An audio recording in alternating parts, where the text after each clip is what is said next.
Welcome to Colorado.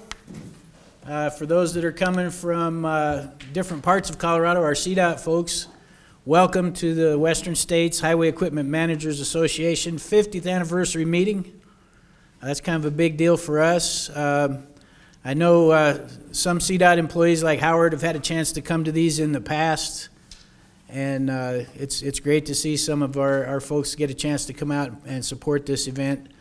This organization, just from my personal perspective, is extremely valuable to us as fleet management professionals because it gives us a forum to share information with one another, cry on each other's shoulder, if you will, and you find out real quick, as I did 4 years ago when I was the new guy, that I'm not the only one that has that problem, whatever that problem might be.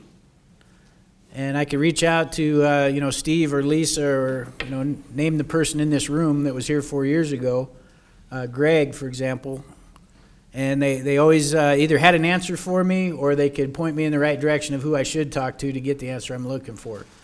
And that by itself is extremely valuable because within our own DOT organizations, most of us as fleet managers are kind of one deep or two deep.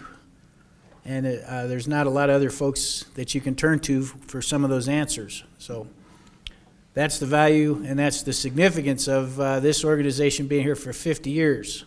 That, I believe, is the oldest or the longest running regional partnership. Am I correct? Out of the 4 regional partnerships. So anyway, we thought we'd just take a couple seconds here to mark that event and recognize that fact. And okay, just some little bit of background on the organization. It was established in 1969, obviously, 50 years ago. The mission is to promote the exchange of information and technology, and of course the benefits that come with that is camaraderie and a good partnership.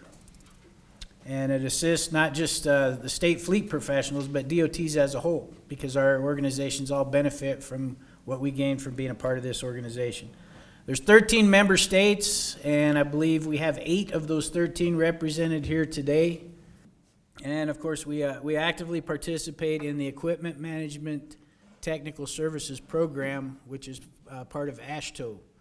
For those who don't go to these meetings regularly, we do a biannual meeting of the WSHEMA 13 Western states, and we do a biannual meeting in the even years of the national level. All 50 states come together under the EMTSP to do something very similar to what we're doing here today.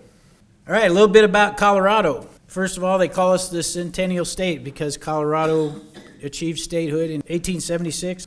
Our population right now is about 5.7 million statewide, and it continues to grow. People coming in every year because they want to do the same things we love about Colorado. They love the outdoors, they love the mountains, they love the skiing and the fishing and all the outdoor activities. About 70% of the population of Colorado lives along the Front Range, which is, if you can imagine, the I-25 corridor from about Fort Collins down south to Pueblo, all points in between and up to the mountain ranges. That's what we call the Front Range. So that's a lot of people in a relatively small area. And if you drove on I-25, you can understand the impacts that has. It's almost always busy. So those are some of the challenges we face. Economy is, obviously the tourist industry is huge in Colorado. That goes without saying. Skiing, especially in the wintertime.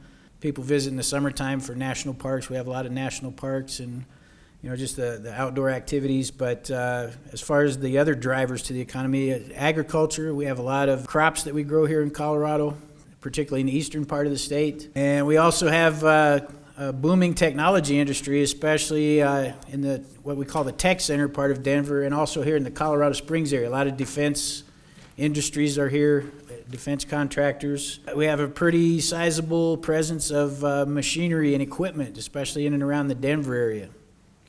A lot of big name companies have their hubs here for distribution of Caterpillar, John Deere, you name your favorite truck manufacturer. They're probably represented here somewhere around the Denver area. Mining, of course, we still mine for gold in Colorado, along with other minerals and resources. Denver has become kind of the financial capital of the West. And last but not least, you'll notice around here in the Colorado Springs area in particular, there's a heavy military presence. We have 3 Air Force bases here and 1 active duty Army post not to mention National Guard and Army Reserve facilities scattered throughout this area. Geography, some of you might be feeling this geography right about now if you're not used to altitude. The lowest point in the state is about 3,300 feet. That's out to the east, and that's what we call the flatlands. You might as well call that Kansas.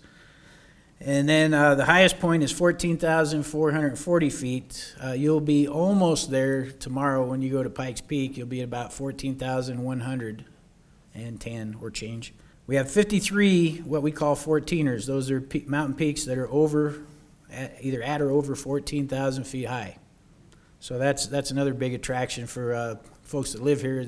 A lot of guys set a goal, if I want to summit every 14er in the state, so they go out and do that as a hobby. We also have regions that we call the high plains, and we also have deserts. So those are kind of the three major geological or geographic features we have within the state. So as you can imagine, almost any kind of weather you could think of, we have represented here in Colorado, from the mountain snowstorms to the tornadoes and the high winds on the plains, heavy rains at times. As a DOT organization, we have to be prepared to deal with all of that comes with that. Weather ranges from sub-zero temperatures up to 100 plus degrees. Our all-time record low is minus 61 degrees, and the all-time record high was plus 118 degrees Fahrenheit.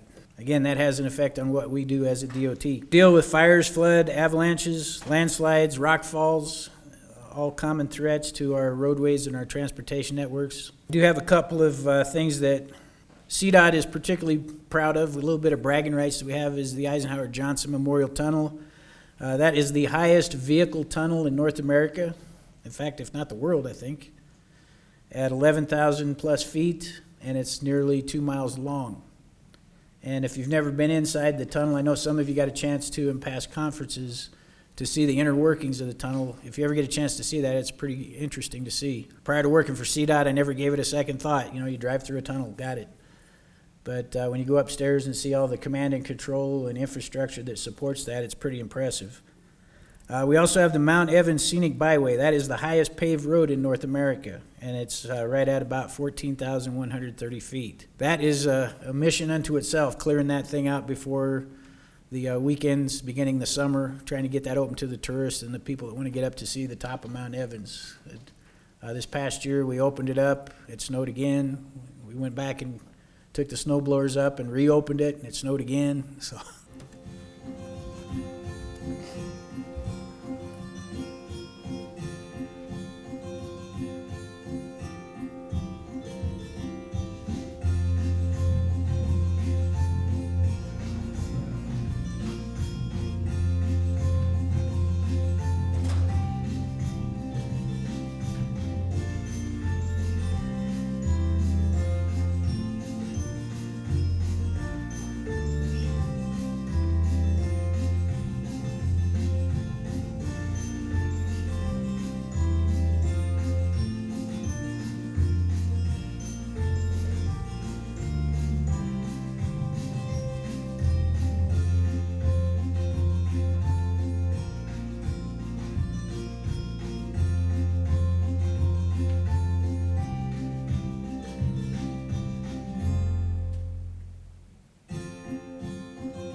just some, I've talked to you guys before about this, but in case there's anybody in the room that missed it, just a couple admin notes, not to be the nanny, but if you're not used to altitude, please drink water, okay? Because you don't want to have altitude sickness ruin your stay here or derail your enjoyment of it.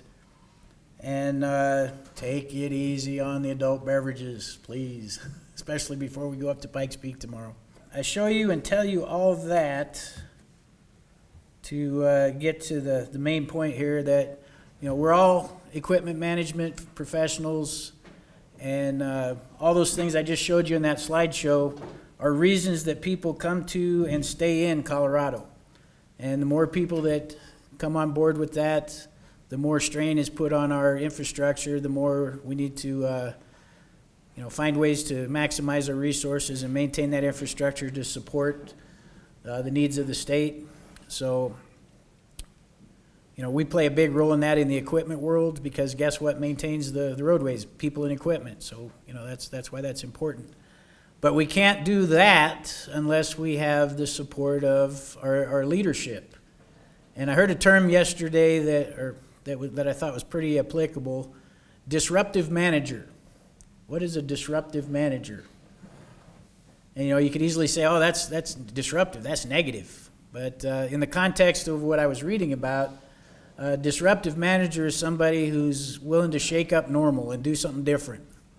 And we're fortunate that we have that type of leadership here in CDOT, where we have a disruptive manager, Mr. Kyle, who is not scared to go out there and take a chance and take that risk and do something new or do something different. So a lot of those things that you see Colorado doing, such as the autonomous attenuator or trying out a new piece of equipment or a new process, is because we have that support. So that's why I asked Kyle to come talk to this group today, to share with us what he sees at the national level as part of the organizations that he works with, and to give us some insight on what he thinks the future in Colorado looks like as far as our mission as a DOT.